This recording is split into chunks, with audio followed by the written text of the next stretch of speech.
Welcome to Real Flix Reviews, like a book club for people who hate reading. This month they're doing grab bags, so James picked the movie Candyman, made in 1992. We bring you movie news, and this week we have Jonathan Charney, James Stevens, and Ryan Preston.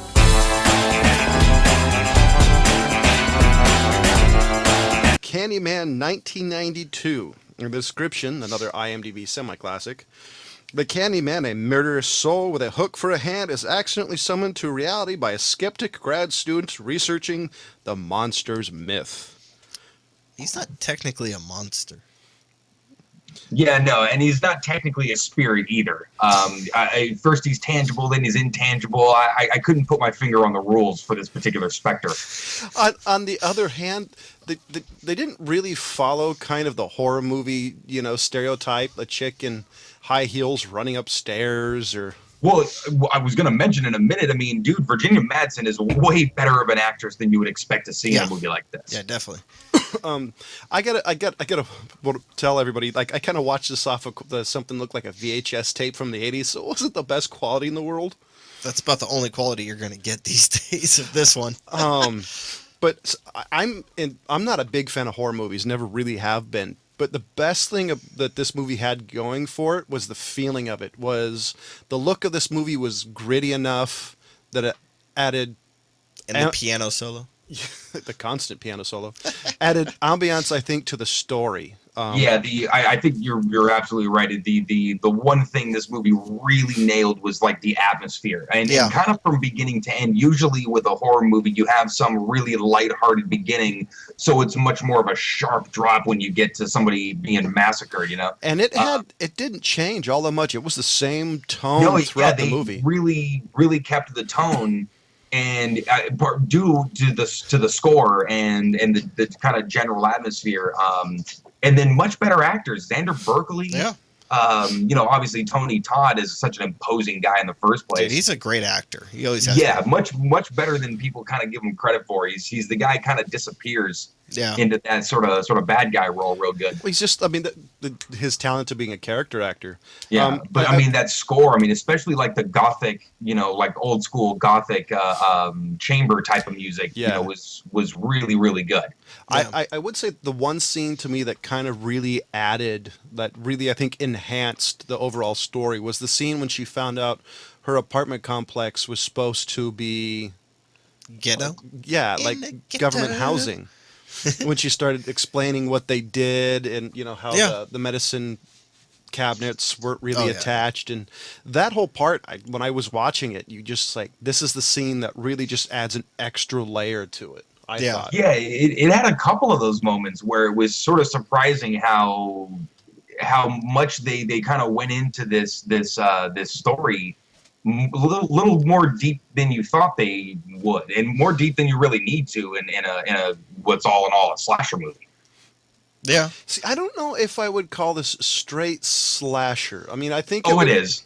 It devolves entirely into a slasher movie. In about an hour and 10 minutes. Like, the end of the movie is definitely, slasher. But I would say this would be a little bit more thriller, a little bit more psychological, and then the end totally just devolves into torture porn a little bit. Yeah, it's something. It's a kind of a storyline that we've seen in a couple of different ways, where somebody involved in some skeptic way of an urban legend comes to find out it's not quite such a legend, But this one really teetered on is he just a guy out there killing people, or is he an actual sort of thing? And they left me hanging on that for like the first half of the movie. I enjoyed is that in that one section where she shows up at the college and she comes in and he's lecturing, her husband or fiance or whatever, is lecturing, and he kind of does the urban legends speech. Yeah. And like you're saying, it's kind of like a mix of that. I enjoyed that aspect about this film, is because that's what a lot of, not really theology, but, thoughts on urban legends is kind of coming from, is, you always have somebody who knows something about this. Yeah. At the time in the 90s, I remember as a kid, there was a lot of those legends kind of being brought up at that time of, Bloody Mary was kind of big at that time, and you had the Ouija board. And I would say, I think you're right. I think that's one of the reasons why this movie plays so well even today, is it plays on a commonly shared mythos. Yeah.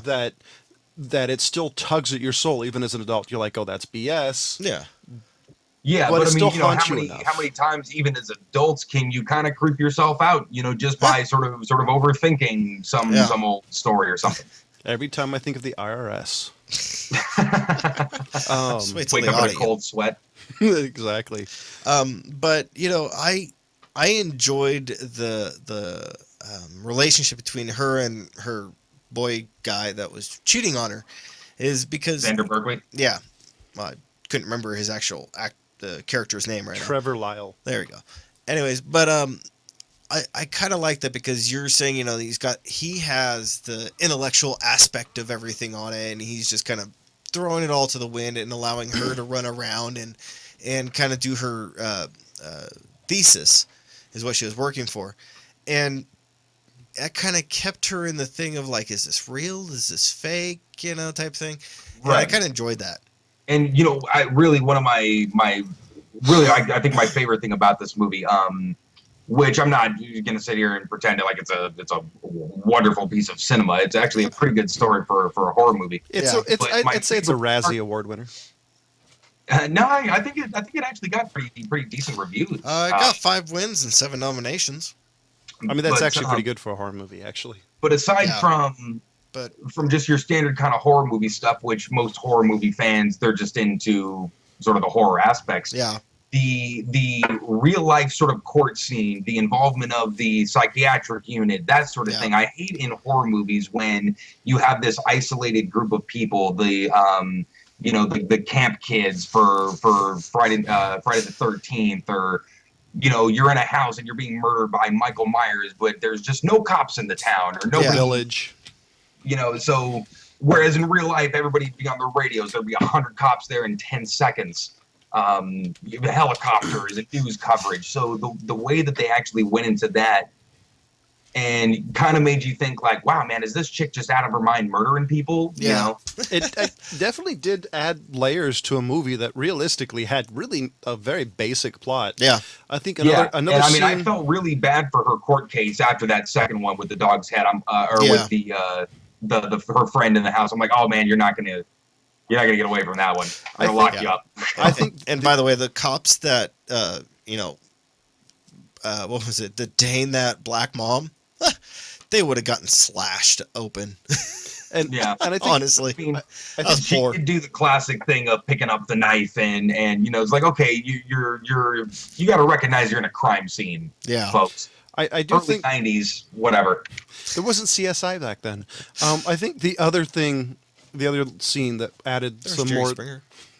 Yeah, but they were used to chalk line, outlining people at chalk lines. That's true. I think the other scene that really added layers was the scene with the little kid with the bees in the toilet scene. Yes, I was going to bring that up. That is like my favorite scene, There's so Found that thing floating in a toilet. He just better off dead. I keep thinking of the scenes that I thought added like layers. There's little tidbits in this movie that just add so much, and that's why I think the ending of this movie was kind of anticlimactic the way it happened. It's like you have such an amazing build-up, and the dude kind of burns to death. All of a sudden, he's backdraft. Like one of those, like, I'm still trying to figure out the rules. Like this guy's disappearing under a bed and not even on the camera and whatnot, but fire. Yeah. Didn't he stab him with a meat hook, but fire? And then somehow it was real enough for that kid to throw the meat hook in her grave. Right, exactly. And I kind of understand the basic story about it, that everybody's fear brought him to life, blah, blah, blah, blah. But it just, there's some real, not loopholes, but things that don't connect in this story. And they're pretty... They're pretty large. Yes, I agree. Yeah, it's a stretch, and it's obviously weird to say that about a thing. But you watch a movie and you're involved in this universe that this filmmaker's created, and things track or things don't. You know what I mean? Just like in real life, like if you were to see magic all of a sudden, you'd be like, wait a second, that's bizarre. Yeah, that doesn't happen in real life. And I think it's enough for me in some scenes that kind of like it takes you out of it, going, wait a minute, the scene ago he said this, but now this happens, but then it goes this earlier. It's just well, that could be why they had 5 Candymans altogether. I think there's 5. But trying to cover up all the holes. The issue, what you guys are bringing up, is to hide all those plot holes in a horror film. At this time, with the movies that were coming out, if you actually paid attention to the runtime of most of these films, is they had a 90-minute runtime that they were always trying to fit the story in, and it was pretty much like a rule of thumb with horror films that you don't really go over 90 minutes. I mean, Kevin Costner ruined that, not really doing horror films, but just films in general. But Dances if you look with Wolves, at most of the horror you. films from I would say 83 up until 98, 99, most of the horror films kind of stayed to a 90-minute runtime. See, I like they did sequels to cover up the plot holes. See, I like the 90-minute runtime on some movies because it gives you enough time to tell a great story without ruining it. I don't think you could have this movie any longer, because if it did, you'd fall asleep. Well, not only that, I think it would ruin the story. I mean, the plot's already 3-2 beer thin. I think if you made it any longer, it would literally be a horrible movie, even worse than it is. Yeah. Yeah, I think it's. I mean, it's not gonna, win any technical achievements or anything that. It didn't really break any new ground with filmmaking style or anything like that. It did manage to kind of keep the creepy going. I mean, points for that. Yeah. Yeah, and I think what was it, Tower Green or whatever the newest one? No. What that place was called where she found. No, I know what you're talking about. I don't know the name of it. Yeah, I don't the public housing. Yeah. I was thinking the other part that added to the story was they were in a group of fellow academics, and he was telling the story behind the Candyman, and then she goes into the building that was on top of where he was killed. Yeah, the area. Yeah. And, she finds the hook through the mirror, and just, it adds so much. I think this movie, like we said in the beginning, is all about atmosphere, because there's no story to this movie. Well, I like when she crawls into that area that, doing her little research through the bathtub and everything like that. She crawls through the bath mirror hole, and goes in there, and that area inside of there I always thought was really cool, especially the artwork where he's like screaming. And that was one of the things I enjoyed about this film, is they did a lot of background work, the set designs and things like that were really cool for what they were. Now to mention it, I just kind of thought about it. They never redid that room, so it was something storyline wise that everybody in that building was so scared of that particular spot that they just left it alone. Yeah. I mean, that's a little slow in the uptake, but yeah, and then they there's a couple things written in there, like sweets for the sweet, type thing, that they really didn't cover or really go into any detail really in this film. Right, in this one. But it was always like they covered things that they didn't in the first one or the second one in the next film. I think there was a total of 5, Ryan. Is there a 5? I think the last one's at least 3. I want to say I know 3, 4. But I think there was 5 total. I think you might be right. I'd have to look it up, but I've seen them all, but this one for me was always the one that I enjoyed, kind of like the jokes that were in there. There's a lot of humor in this film that you would kind of not get if you really weren't, kind of looking forward or taking this film too seriously. Now, do you think you liked this one because this one's an empty slate? Like you had no context to it. And the second, third, fourth, the way they were trying to tell the story with the court case was perfect for it. Yeah, because on the second, or third, and fourth, they already have a foundation, a groundwork that they can't really skate out of without a really good story or reason why.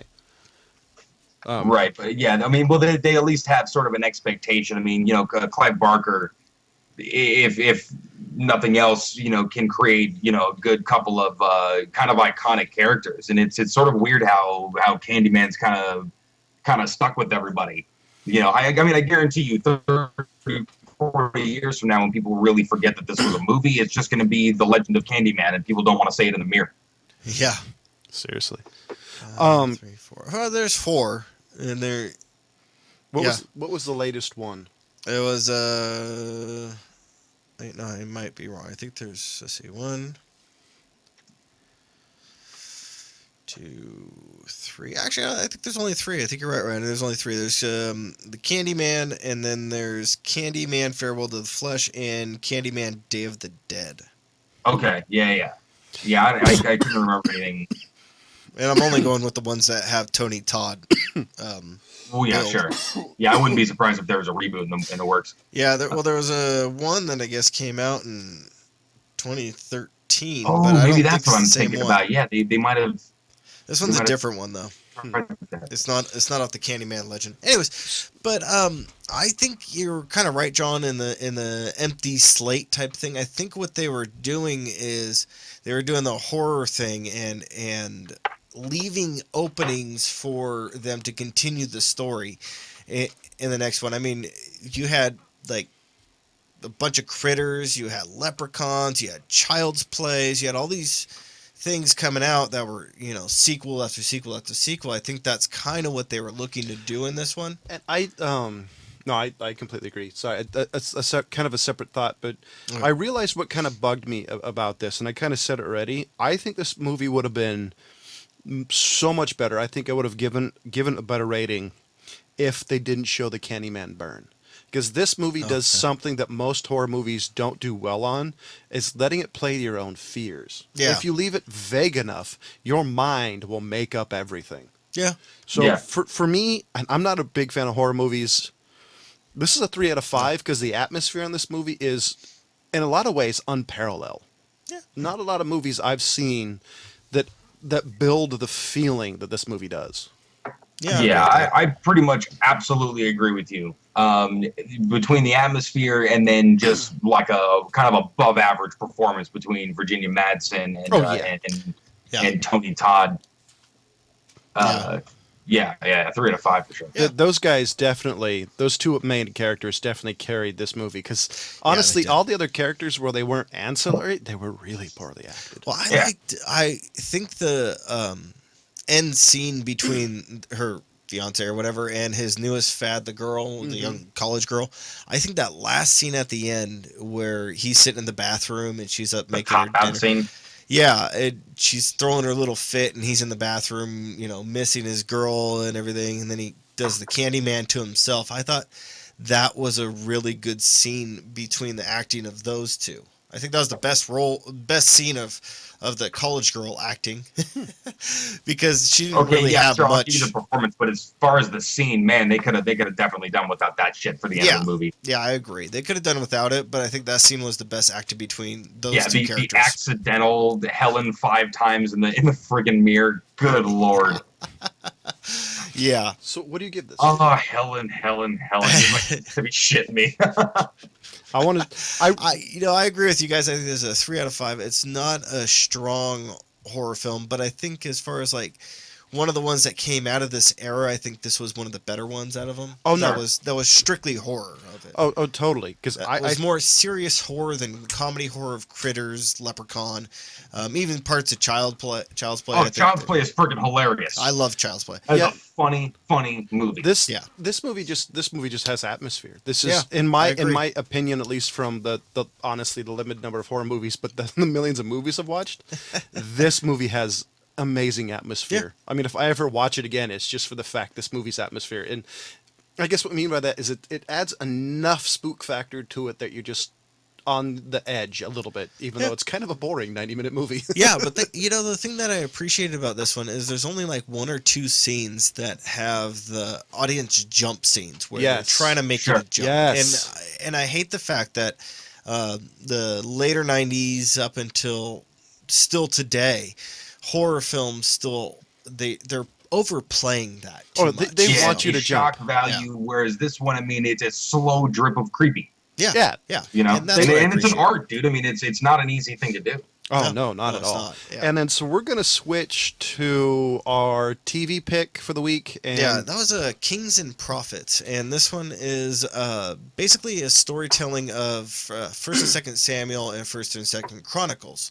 Is they're trying to tell the story of Saul into King David type run. It's not a new idea doing No, this. it's not. However, this is new, I think, in this modern age of semi-secularism and. Well, I was kind of surprised that this is a network. It's who's yeah, it's NBC, I believe. NBC, so it's an alphabet It's, channel. it's a network putting this out, and it's intriguing enough to me to check out a couple more episodes, but I don't think they were as aggressive as the actual stories in the Bible. They kind of took a little bit of liberty and kind of smoothed out how I would say gritty some of the stories were. You know what I mean? No, I agree. There are definitely some liberties in here. Yeah, quite more than I was expecting. Wait, more or less than Noah? I never saw Noah. Are you talking about the movie? Yeah, The one with Russell Crowe. Russell Crowe. I had no interest in watching that one, and I didn't. Oh man, it's terrible. That's what I kept on hearing from so many people. So this one, I actually kind of, there's enough intrigue in it for me to watch, but it's slow and they're doing too much filler for what I would say. They're taking liberties, as you were saying, in the day-to-day kind of life. Because what it is in the Bible, they give like an arch overview, as it were. What they're trying to do is trying to do a movie or a TV series. They have to fill in gaps that aren't given in the actual story. Yeah. And so, like Lord of the Rings. Yeah. Yeah, exactly. And so there's definitely parts in that you're thinking that would never happen. Or that's unnecessary. Yeah. I mean, there's nothing glaring like having like Saul eat a giant piece of pork, but there's enough. I'm wondering if they're gonna do the one where Saul tells David to go and get foreskins for him. I wonder if they're gonna do that scene. If it was an AMC, it totally would. I mean, come on. But I was actually pretty impressed. I wasn't expecting kind of the visual tone they take with this, because this is a dark TV show. Yeah. Even the daylight scenes are dark. Yeah. And I understand what they're trying to portray with that, but I think, like I said, there's a few things that are quite unnecessary. I don't see this one being on for very long. Oh no, to be honest. Actually, the one of the parts that kind of I'm intrigued enough that like you to maybe watch the next episode is what they did with Samuel. Yeah, and he's a nicer guy than the Bible says. Yeah, he was a cranky old man. That's an understatement. Anyways, so that was a little bit like like I said with the show, it's not for everybody. It's one of those that it's kind of, I think they're pushing the drama aspect a little too much. I think that's kind of the new era in television. I think the last 5, maybe 10 years is most TV shows are very over dramatic. I think Sons of Anarchy. Oh no. And even Shield a little bit. I think Shield was kind of the starting where you start having like more drama that I think is necessary. Yeah, I could see that. That being said, we do have a Facebook page. You love us, hate us, write us. But just be more creative than you suck or the fat guy's an asshole. Come on. You guys are internet. Be creative. That's gone away. And so this week is James' pick for movie news. So you're up. We're going to keep going with Clive Barker. He was one of the writers for Candyman. And he's also rebooting, it looks like, Hellraiser. They're not really going to be continuing with... where is he? Jeez, there we go. Sorry. I was trying to bring up an actor's name. Doug Bradley is not supposedly billed for this Hellraiser, which he's the original Pinhead. Yeah, they'd have to go with I liked him. He was really creepy. Oh, I think the first movie, and believe it or not, this is one I've actually seen, was the first couple of them, is... And Lawnmower Man, he's a big fan. Oh. Unfortunately, I've seen both of them and in the theaters. The first one was very well done. Yeah. Was that the one where it shows like the hell pits and the chambers and I think that was number 2. number 2? Because the second one scared the crap out of me. Well, this one, I mean, I liked the way that Doug Bradley played Pinhead. Ryan, I don't know if are you even paying attention to what I'm saying? Yeah. Okay. But so now this one's coming out. Question mark. We're not so sure. It's in the rumor train that it's going to be coming out. But there is also going to be in between the last Hellraiser and this one, they're doing Hellraiser X. Hey, Judgment. Question, real quick. Coming out in 2017, it does not have Clive Barker doing it, and it does not have Doug Bradley. So question on the new reboot. Do you think that's going to be a theatrical release or straight to DVD? Yeah, I think that one's going to be a theatrical because they're. Yeah, I think it's the right time that if you're going to do the big release, you can do it now in the next couple 3 years. So this is like 20 years after the fact. Let's do a fresh slate. I think it's actually billed to be 25 years after the last one. After the original? Sorry, excuse me. 27 years after the incident with Frank and Julia in the Cotton Home. So it's like it's picking up after the last I would say Clive Barker point, not the horrible remakes that were kind of thrown out. I wonder which movies would that be after the first, second, or third one? I believe it's after let me pull up the name. Oh, because that would be where to go. It's interesting. Hellraiser Deader, I think, was the last one. Because I know the last one, Ryan, 2009. I think. I definitely did not see the last couple of them. So Hellraiser Deader is was in 2009, and that is, I believe, the last one of Clive Barker's. Is that series. Numerically correct? So I don't give a crap right now. It's a horror film. They don't really care about. I think it's interesting. We're getting some interesting remakes coming up. I know. Kind of stealing movie news. I know allegedly Bloodsport remake is actually going to be for theatrical release, and Van Damme is supposed to play the teacher role. Yeah, I heard Van Damme was coming back in some of this stuff, and which I don't think he's actually had a theatrical release, at least in the States. Yeah. I think the last one was The Quest. You mean Time Cop wasn't a theatrical release? No, it actually was. I saw that. I know. I was going to say that one is. I think it was Time Cop or The Quest. I think it was his last actual really big, what do you call starring role? I thought he did Double Impact. Still doing high kicks and shit. Was that after? Double Impact.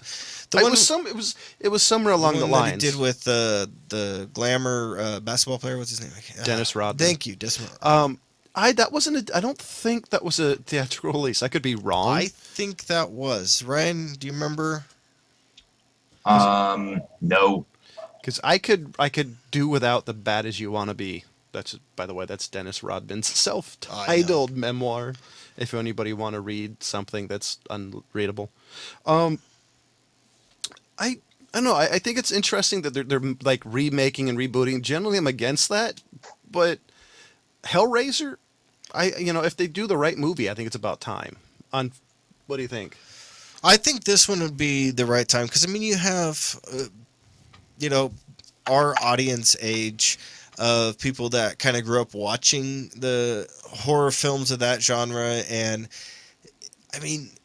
there's really hasn't been a good classical story of a horror film on Hellraiser's type of par for a very, very, very long time, at least 10 to 2016, so at least 16 years that I know of. Cabin in the Woods, which we did a while back, was fun and stuff, but almost kind of making fun of these kinds of movies. Yeah, that's exactly what I was going to say. It's making fun of all these, and then we have some of the ones that help me right. There's one that came out of we have the Rob Zombies that came out. Those were pretty good. Basically, after shit like Batman Begins, everyone wants to see sort of like the realistic kind of versions of these things. So you very rarely see, like these, at least big tentpole versions of like the mystical sort of hell-raising kind of movies.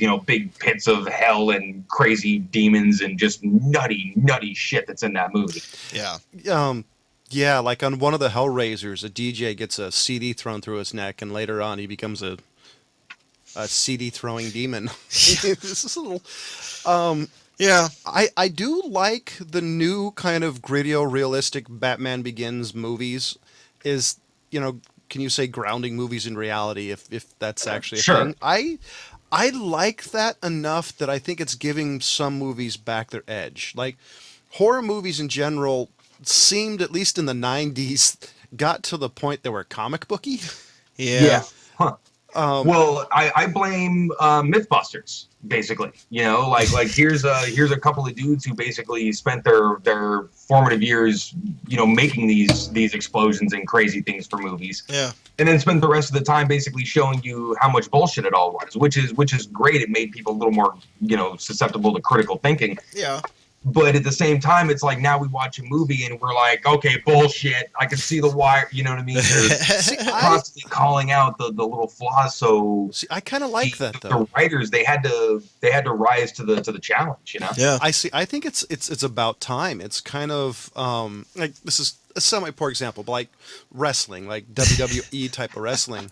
Yeah. Back in the day, there was something called kayfabe, where some people knew that it was fake, but not everybody. Yeah. And so, there's actually wrestlers who were stabbed to death, and crowds like actually killing people, and nobody knew it was real. And now that everybody kind of knows it's fake because of what Vince McMahon said in a 90s trial, that now they have to rise to the occasion of better stories, better. Yeah. And I think it's about time that the movie industry at least is thrown on their heels a little bit. Yeah, but that's why they're doing all the reboots. We all just kind of know too much now. It's cool. I think the reboot thing. Reboot the Cube. Ooh, that one was interesting. As long as you stay away from Resident Evil, there's enough of them, please. I actually. Mila Jokovic, retire. Oh, poor Lilu. I think if they chose the right movies to reboot, I'm kind of reversing my stance a little bit. Like, they actually should have just let Ghostbusters die. There's that thing, I think is definitely an 80s thing. Yeah. But Hellraiser and certain other movies, I'm actually for, because I think they could reach a new generation and then spark better movies. Excuse me. Well, not to mention, with somebody like Clive Barker's imagination, I mean, we owe it to him to see what he can do when your imagination is no longer limited by the prop guy or by visual effects. Yeah. Yeah. Yeah, and by the way, also, that Clive Barker, Stephen King, those guys must have creepy fucking dreams. Yeah. Yeah. Well, I think we're up to Ryan's Pickaroony. Yeah, Pickaroony. Okay. I'm torturing. Every now and again, no matter how many movies we sort of have watched over the years, there's always going to be gaps. And once I say this movie that I have not seen ever, you guys are gonna kick me off this show because I don't deserve to be fucking reviewing movies, having not seen this. But it was kind of before my time and just never got around to it, so I'm gonna make you guys watch it with me. Blade Runner. I hate you. Well, so Dude, ladies and gentlemen, that ain't even cool, man. Are you serious? Yeah, I'm dead serious. I've never seen the movie. I gotta watch it eventually. So which version? Just the straight theatrical release? Yeah, because there's like 3 or 4 different versions. I mean, what is there like a contention between director's cut and theatrical? There's some variants. One has, if I remember, like voiceover. One doesn't. So just like theatrical release. What's the crowd consensus? What is the internet pick? That's actually something I couldn't tell you. So I say what we should do is do the theatrical release. I mean, yeah, let's go with what people would have originally seen there. So, ladies and gentlemen, I don't know if you guys know this or not. I'm not sure if we let this on air. Blade Runner was actually a movie that at least James and I were not a big fan of. So when we started this show, that was actually semi on the forbidden list, even though we knew one of us were going to pick it. I was actually going to pick it eventually. So this will be interesting to see what he thinks. Because I know what I think, and well, you're going to have to wait for next week. And do we have a TV show for next week? Yeah, we do. Bosch. B-O-S-C-H. Bosch. Okay. And so I gave the Candyman a 3 out of 5. James gave it a 3 out of 5. Ryan gave it a 3 out of 5. Next week is the TV show Bosch. Yeah. Bosch. Well, I'll have to watch the TV show to see how it's pronounced, but I think it's What he Bosch, said. Bosch, whatever. And as always, thank you for watching.